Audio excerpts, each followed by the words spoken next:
नमस्कार। आज इस स्कंद पुराण के वैष्णव खंड से, जहाँ पर बद्रिकाश्रम का महात्म्य है, हम कुछ पुराण प्रसाद इस तरह से प्राप्त करते हैं कि भगवान बद्रीनाथ का स्मरण हो, उनके प्रसाद ग्रहण की विशेष महिमा को सुने। भगवान बद्रीनाथ जहाँ पर विराजते हैं उस विशाला क्षेत्र में कहते हैं कि विराजमान उन बद्रीनाथ भगवान के दर्शन मात्र से बड़े बड़े पातक क्षण मात्र में भस्म हो जाते हैं, नष्ट हो जाते हैं। कहते हैं कि बद्री तीर्थ के स्वामी भगवान श्री हरि का दर्शन करके मनुष्य धर्म और अधर्म दोनों के ऊपर विजय प्राप्त करके अनायास ही मोक्ष प्राप्त कर लेते हैं। कहते हैं कि बद्री तीर्थ में भगवान श्री हरि जो विराजमान है, उनका दर्शन करके मनुष्य धर्म और अधर्म पर विजय प्राप्त करके अनायास ही मोक्ष पा जाते हैं। बद्री तीर्थ में साक्षात भगवान नारायण निवास करते हैं। कलिकाल को पाकर जिन्हें मोक्ष प्राप्त करने की इच्छा हो, उन्हें बद्री क्षेत्र का दर्शन अवश्य करना चाहिए, क्योंकि वहाँ ज्ञान और योग साधन के बिना ही केवल एक जन्म में मनुष्य मोक्ष प्राप्त कर लेता है। जैसे दीपक को देखने से अंधकार की बाधा नहीं रहती, वैसे ही बद्री क्षेत्र का दर्शन कर लेने पर मनुष्यों को जन्म मृत्यु का भय नहीं होता।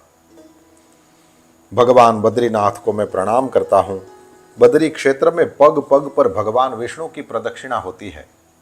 बद्री क्षेत्र में भगवान विष्णु के प्रसाद का एक दाना भी मिल जाए तो वो भोजन करने पर समस्त पापों को उसी प्रकार शुद्ध करता है जैसे भूसी की आग सोने को तपा करके शुद्ध कर देती है।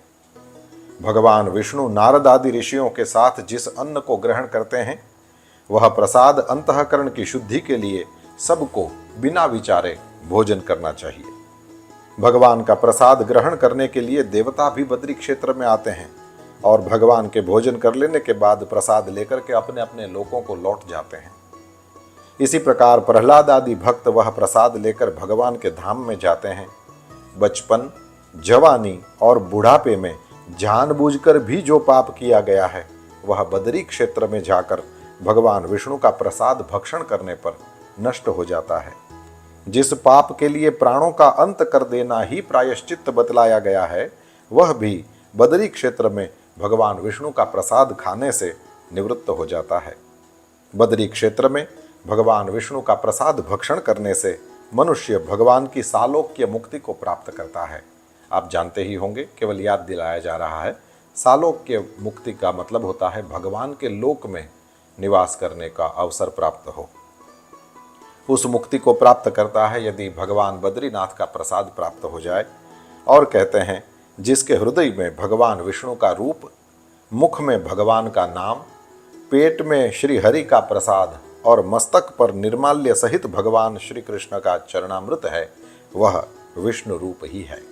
इस तरह से भगवान बद्रीनाथ और उनके प्रसाद ग्रहण की महिमा को आज हमने स्कंद पुराण में भगवान शिव और भगवान स्कंद उन दोनों के संवाद के रूप में सुना। उन दोनों को प्रणाम, आप सबको भी प्रणाम।